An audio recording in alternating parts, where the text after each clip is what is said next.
we have been interacting with him and heard through the day about the challenges and the new innovative methods that they have adopted in skill development, and he needs no introduction. And with this, without much ado, I would straight away come to some of the questions that most of the people have in mind. Just to share a background, that I started my career in Hyderabad, and back in time, Telangana, then Andhra Pradesh, gave a skill set that was IT, and India flourished, and the place that we are sitting right now, when I was in Hyderabad, this used to be a place where hilly areas and rocks were there. So that skill came to India, and we saw a lot of progress. So with this, I would request Mr. Sinha to just run us through what is the structure and the organization structures, and how TASK can help out the task of futures workforce, and how we can skill them. Sure. Thank you very much. Indeed, a pleasure for me to be amongst all of you here today again. So if you look at TASK itself, I think I've already spoken about how it got created, etc. So I'll not spend too much time, but I'll just like to mention over here that we are working with about 718 colleges. We have skilled close to 8,71,000 students as of now. We have skilled more than 17,000 faculty members on pedagogy as well as technology. We work with 80 plus corporate partners offering 110 plus programs. And very early on we realized that if you want to do employability based skilling, doing it in the final year doesn't help anyone. It's more like eating a 500 mg capsule before you go for your medical test, right? So what we decided was do it in a laddered learning approach, which means you start with the basic concepts right from first year. For example, just a rudimentary example over here.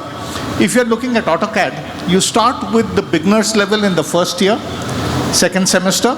You move on to the user level in the second year, first and second semester. And advanced level is in the third year in the first and second semester. Fourth year, you concentrate on your placements and your other things. So that's how the model was set up. We sit over and above the academic curriculum. We work very closely with all the industry and trade bodies.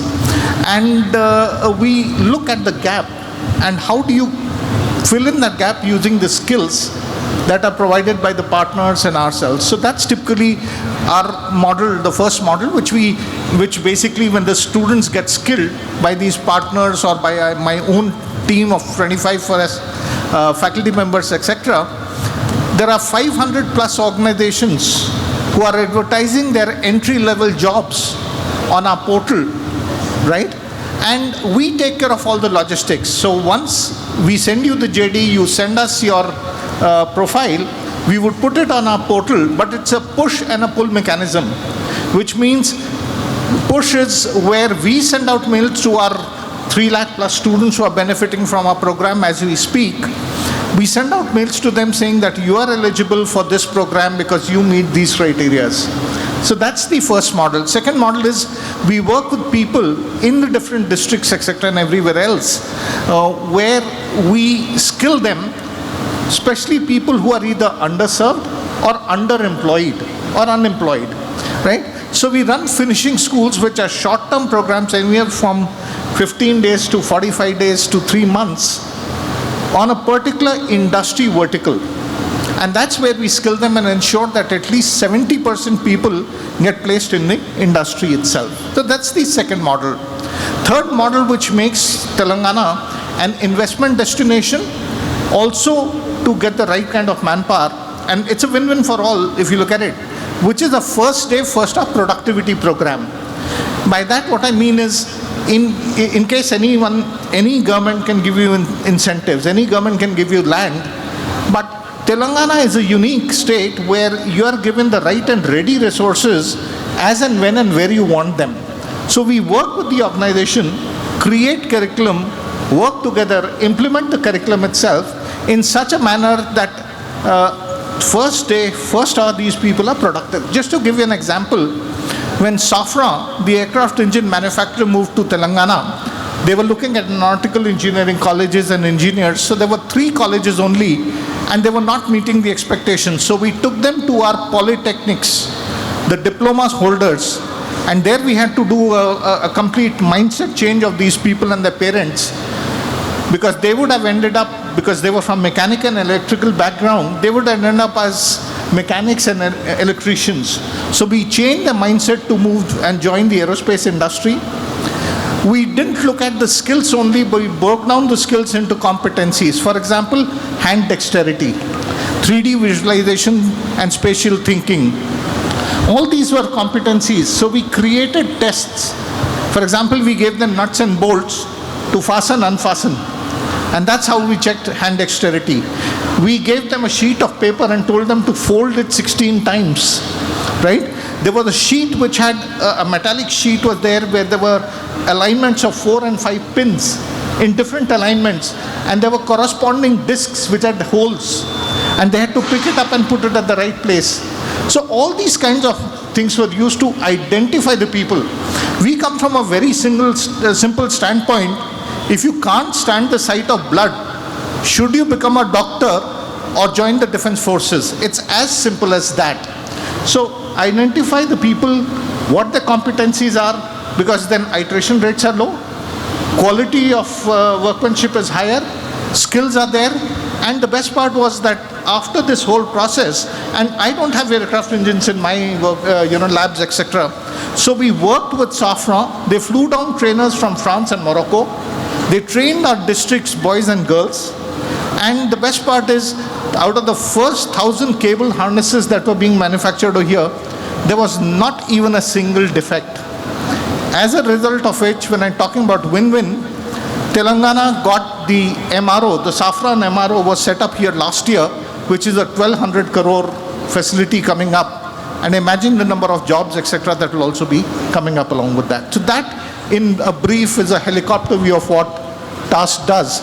Apart from this, we are also into innovation, but I think I'll keep on continuing then. So the topic that we have is developing the demand skill for the future workforce. So is there any predictive mechanism that we have that we can map the skills, what will be required in the future, that TASK looks at and prepares the people? Because as you rightly said in the morning, that whatever in the discussion, that whatever we get into colleges and the 60% of the work jobs that we are talking about these days will not be there. Correct. So is there any predictive mechanism? And one thing that you said was about the screwdrivers. Correct. So those two things, if you can club and give us some insight. Look, so I think the most important thing is common sense, right? I think common sense is the most important thing that is needed to be taught to our students. And I'll take a very simple example. I go to some of the colleges and ask a very, very simple question, which is, if I have to empty the Indian Ocean, how much time will it take? And typically people will say, no, it can't be done, this cannot happen, that cannot happen, everything. But no one comes back with an answer that it will depend on the size of the bucket, right? And that's what computational thinking or logical thinking is all about. Somewhere we are too busy learning syntaxes, thinking about what is ChatGPT 3.5 versus 4.0. I think that is all frivolous. What we need to concentrate is on fundamentals, understanding the logic behind it. I used to be, programming, as I said in the morning, on Lisp and Prolog. But does it mean that I can't do it in Python today? In fact, we went a step further. At TASK, we did the same thing using Java. Right? Instead of Python, we did AI and ML predictive models, both through linear regression, Forester's method, and what have you, and did it in Java along with Oracle. But that's where it is. I think what is important that I spoke about in the morning, learnability. I think that's the first thing which every HR also looks at, every student should also imbibe. Second is, of course, agility, adaptability, right? I think that's there. And third thing is, you need to understand how to work in a team. You need to value others' times. I think COVID has taught us that, right? Earlier, what used to happen is, maybe in 2018, etc., whenever there used to be a virtual call, first half an hour used to go and saying, hello, are you able to hear me? Are we able to connect? But during COVID, all this just vanished. right? Because we started valuing the other's times. And that is what is most important. So today, I think, first of all, communication skills, etc., everything is important. But I use a different word for it. When I say I, it's task and everyone else, which is more in terms of essential skills. Tomorrow your industries will change and everything will change. But communication, teamwork, critical thinking, problem solving, design thinking, all these will be essential skills for moving into the future. Right? So that's where I would capsulate it. I would say you mean to say that the basics should be right. Absolutely. Back to basics. Back to basics is the mantra. Other thing that I had a lot of students who came up to me and they were pretty worried about the ChatGPT's intervention and what is the future going to be like. It was like when you hear from them, it's like a sci-fi movie that is going, AI is going to take over and Terminator will be there and stuff. So I always say that ride the technology. You can't compete with a horse in racing. You can ride the horse and jointly work. So what is your, I think the students are already there. If you can share some ideas on that they shouldn't be threatened by the technology and maybe ride it. If you are threatened by the horse, make an EV, right? Make an automobile. Make something which is much faster than that. And that's what's important. Today, if you look at ChatGPT, right? I'll take a simple example. A couple of years ago, maybe a decade ago, I had gone to one of my friend's house and his 11-year-old son had to write an essay on Tenali Rama. And you know what this bright kid did? Alexa, tell me about Tenali Rama. By the time Alexa started narrating, his entire project was done. Correct? Now, this is exactly what is going to happen. Another example, a couple of years ago, does anyone know the name of Harshvardhan Nawate? Anyone over here? Harshvardhan Nawate? Yes, if you could just speak from there itself. Who's he? First winner of Kaun Mirega Crorepati. And a very good friend of mine, dear friend of mine. Earlier he was with Mahindra itself, Mahindra Foundation. But a question was asked to Narayan Murthy. How much would you pay for employing Harshvardhan Nawate? And you know what his answer was? 600 rupees. So the interviewer was quite intrigued. He said, per minute, per hour, per day, what? He said, no, for his lifetime. He said, because in Malayalam Manorama, which is 600 rupees, you get all the knowledge that he has. I want people who can apply that knowledge. Young friends, please understand, if you are able to apply what you have learned, I think then you can conquer the world. Today it's ChatGPT, tomorrow it may be PPT. Doesn't know, we don't know. Today Python, tomorrow Cobra. Doesn't matter. But if your fundamentals, remember there's only one Hawa Mahal in the world, a building without foundation. Ensure that you have your strong foundation, right? Learnability, learn, unlearn, relearn. And believe me, if you don't do that, right? Forget if your parents told you or anyone has told you, finish your 12th, life will be easy. Finish your graduation, life will be easy. No, life is never easy. It is 17 plus 4 plus 40, right? It's a lifelong learning that happens. So you have to be a continuous learner.